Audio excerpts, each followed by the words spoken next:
नमस्कार। दर्द और दहशत के साए से बिहार की स्वाभिमानी महिलाओं को उभार कर आर्थिक उन्नति और समृद्धि के पथ पर ला चुकी है एनडीए की सरकार। आज भारतीय जनता पार्टी की एक महिला कार्यकर्ता होने के नाते मैं अभिनंदन करती हूं प्रधानमंत्री जी का, जिन्होंने जनधन योजना के माध्यम से बिहार की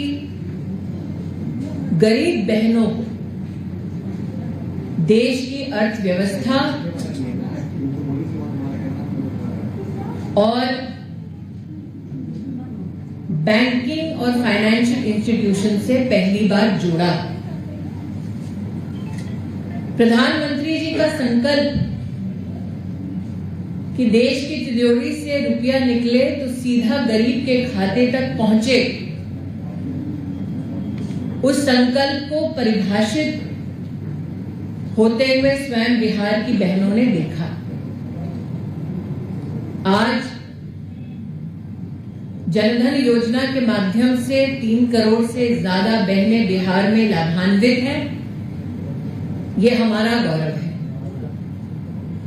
प्रधानमंत्री जी का संकल्प कि डबल इंजन की सरकार के माध्यम से बिहार के हर गरीब परिवार में महिला सुरक्षा और सम्मान की दृष्टि से एक शौचालय बने, उस संकल्प को भी हमने साकार होते देखा है। गरीब महिला की रसोई में धुआं ना हो और उसको भी स्वच्छ ईंधन का अधिकार मिले, उसके अंतर्गत प्रधानमंत्री उज्ज्वला योजना के तहत बिहार में 1 करोड़ 16 लाख बहनों स्वच्छ ईंधन प्राप्त हुआ। महिलाएं जीवन यापन करें, छोटे से छोटे व्यापार को खुद संचालित करें, इस दृष्टिकोण से जीविका कार्यक्रम के अंतर्गत 11 लाख समूह एनडीए के शासन के अंतर्गत बिहार में आर्थिक रूप से सशक्त हुए। सशक्तिकरण के इसी संकल्प को आगे बढ़ाते हुए रोजगार योजना के अंतर्गत 1 करोड़ 30 लाख खातों में बहनों के लिए पहले चरण में 10,000 की राशि पहुंचाई गई और चूंकि रफ्तार पकड़ चुका है बिहार, फिर एक बार एनडीए की सरकार चुनाव बाद ये राशि बढ़कर 2 लाख रुपए कर दी जाएगी। महिला न सिर्फ आर्थिक रूप से बल्कि सामाजिक और राजनीतिक रूप से सशक्त हो, इस दृष्टिकोण से भारत की संसद ने प्रधानमंत्री मोदी के नेतृत्व में एक ऐतिहासिक कानून पारित कर महिलाओं को 33% का आरक्षण दिलवाया। तब भी और अब भी महिला विरोधी विपक्षी दलों ने पुरजोर महिला के सशक्तिकरण के इस अध्याय का विरोध किया, लेकिन एनडीए की सरकार ने इस ऐतिहासिक निर्णय को पारित किया। ये हम कार्यकर्ताओं का गौरव है। आज मैं बिहार की बहनों से ये निवेदन करना चाहती हूं कि अपराध के साए से बिहार को उभारा है एनडीए की सरकार ने, दहशतगर्दों को हराया है एनडीए की सरकार ने, महिला को आर्थिक और सामाजिक रूप से सशक्त किया है एनडीए की सरकार ने। इसलिए पुनः एनडीए की सरकार को अपना आशीर्वाद दे। नरेंद्र मोदी के संकल्प को सशक्त करें और स्वाभिमान के साथ, सम्मान के साथ बिहार का भविष्य रचें। आज यही निवेदन लेकर मैं बहनों के मध्य में आई।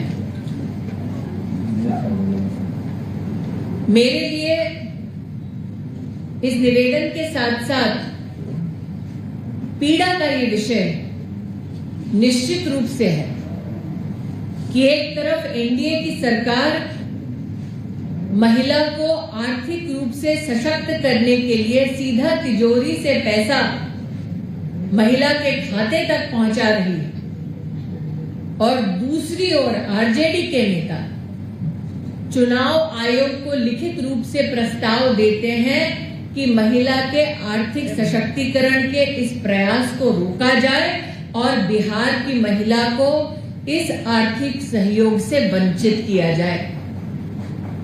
आरजेडी के उस नेता को, आरजेडी की पार्टी को और महागठबंधन को कहना चाहती हूं कि नरेंद्र मोदी ने ये मुमकिन कर दिखाया है कि बिहार की स्वावलंबी स्वाभिमानी महिला जो आर्थिक सशक्तिकरण के इस पथ पर चल पड़ी है वो ना रुकेगी, ना थमेगी, ना महागठबंधन के सामने झुकेगी। मैं आरजेडी के इस प्रस्ताव का खंडन करती हूं और बिहार की महिलाओं का साधुवाद करती हूं, आभार करती हूं कि वो डटी हैं अपने पद पर, जो उनको और उनके परिवार को एक प्रगतिशील बिहार की ओर ले जा रहा है। प्रश्न साधारण मंत्री। मैडम, मेरा एक सवाल है। अगर सवाल करने से पहले महोदय मेरा एक आप सहयोग कर दें, अपना परिचय दे दें, अपने प्रकाशन का और अपना, तो मेरे लिए सुविधा है। मैं अनुज कुमार शर्मा हूँ, प्रभात खबर स्टेट ब्यूरो से। तेजस्वी ने घोषणा की है तो एक साथ 30,000 रुपये दिए जाएंगे 14 जनवरी को। आपने शायद ही कभी देखा होगा कि सुबह सुबह प्रातः उठते ही उन्होंने कभी कोई बयान दिया। मुझे इस बात की सूचना मिली कि मेरी प्रेस कॉन्फ्रेंस की घोषणा करने के बाद कहीं ना कहीं आरजेडी के खेमा में ये चर्चा हुई होगी कि उनकी ओर से भी कोई घोषणा होनी चाहिए। मोदी है तो ये भी मुमकिन है कि वो सुबह सुबह प्रेस वार्ता करें, लेकिन मुझे ऐसा लगता है कि उन्होंने बिहार की महिला को कम आंका है इस प्रकार की घोषणा करके। बिहार की 1 करोड़ 30 लाख महिलाओं को रोजगार योजना के अंतर्गत 10,000 की राशि मिल चुकी है, जो 2 लाख तक पहुंचाई जाएगी। क्या आरजेडी को वाकई में लगता है कि बिहार की वो महिला जो जीविका के इस कार्यक्रम से जुड़कर लाभान्वित हो चुकी है, जो 2 लाख की राशि पाने वाली है, वो अपने इस सम्मानजनक राशि को छोड़कर आरजेडी का कोई भी झुंझुना अपनाएंगी? बिहार की महिला, बिहार के हर एक नागरिक को इस बात का आश्वासन है कि आरजेडी की नहीं, गठबंधन की नहीं, एनडीए की सरकार आने वाली है।